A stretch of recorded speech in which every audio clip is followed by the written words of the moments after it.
વડોદરા શહેરના પ્રતાપનગર ખાતે કક્ષા બી 339 કોટા ખાતે કક્ષા બી છર લાલબાગ એસઆરપી ગ્રુપ 1 ખાતે કક્ષા બી 72 પોલીસ આવાસોના લોકાર્પણ માંજલપુર પોલીસ સ્ટેશન ને કોરવા પોલીસ સ્ટેશનના ખાતમુહૂર્ત એસપી ઓફિસ અને આઈજી ઓફિસના ભૂમિપૂજન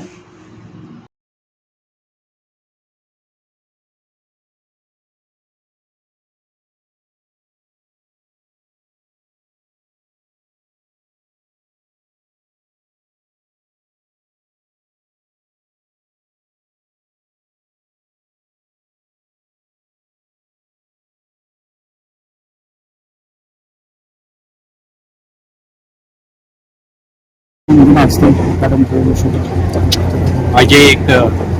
સરળ સમારોહમાં માનનીય રાજ્યમંત્રી શ્રીના વરદ હસ્તે વડોદરા શહેરના 408 મકાનો, એસઆરપી વનના 72 મકાનો અને વડોદરા રેન્જ કચેરી, વડોદરા ગ્રામ્ય કચેરી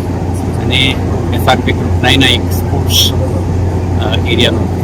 એક શુભારંભ આજે કરી છે. અને સાથે સાથે Korwa police station, Manjalpur police સ્ટેશનના ભૂમિપૂજનનો પણ આજે કાર્યક્રમ સંપન્ન થયો છે. તો અત્યારે વડોદરા શહેરના જે હાઉસિંગ માટેના જે માંગણીઓ લાંબા સમયથી હતી, તો આજે 408 મકાનો મળતા પોલીસ કર્મચારીઓના જે હાઉસિંગ સેટિસ્ફેક્શન રેટમાં સુધારો થાય છે અને કેટલાક પૂરતા પોલીસ સ્ટેશન ઇન્ફ્રાસ્ટ્રક્ચર પણ આજના કોરવા અને માંજલપુર પોલીસ સ્ટેશનના નવા બાંધકામ શરૂ થાય છે. તો 1.5 yearsની અંદર આ ઇન્ફ્રાસ્ટ્રક્ચર જ્યારે ઊભું થશે, લોકોના સેવામાં કામ કરવા માટે પોલીસની સુંદર ઇન્ફ્રાસ્ટ્રક્ચર રેડી થઈ જશે, જે તે વિસ્તારના રહીશો માટે સુરક્ષા અને સલામતી માટેના સેવાઓ તેઓના ઘર આંગણે ઉપલબ્ધ થશે.